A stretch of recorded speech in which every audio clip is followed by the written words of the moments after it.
मैं डिस्ट्रिक्ट जैकाबाद का रिहायशी हूँ। वहाँ पे मेरी थोड़ी ज़मीन है वडेरों के बीच में।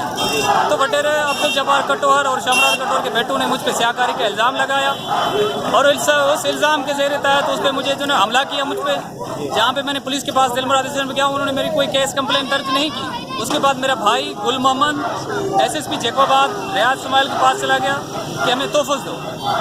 वहाँ से उन्होंने लेटर फॉरवर्ड कर दिया एसएचओ दिलमराद के पास, जिन्होंने कोई एक्शन नहीं लिया। उसके बाद उन्होंने जो ना हथियार और वेपन के साथ अब्दुल जब्बार कटोहर, गुलाम शबीर कटोहर और दीगर उनके साथ लोगों ने हमला करके मेरे भाई और मेरे भांजे को सख्त जख्मी कर दिया।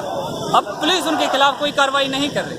लिहाजा हम वज़ीर आला Sindh, high court Sindh, IG Sindh से गुजारिश करते हैं कि हमलावरों को और कातिलों को गिरफ्तार करें, हमें इंसाफ फराहम करें, क्योंकि मेरे मुकम्मल ख़ानदान को धमकियाँ दिए जा रहे हैं, मुझ पर झूठे केस किए जा रहे हैं और ये हमारे जो ना घरों पे कब्जा किया जा रहा है, मेरे ज़मीनी गिराबाद हैं, मेरे फसल जलाए गए। लिहाजा हम गुजारिश करते हैं कि हमें इंसाफ दें और इनको गिरफ्तार करें। अच्छा, ये जो जिसके ऊपर कातिलाना हमला हुआ है वो इस वक्त कौन सी हॉस्पिटल में मौजूद है? वो इस वक्त ट्रामा सेंटर हॉस्पिटल में है और आईसीयू में है। आईसीयू में जी।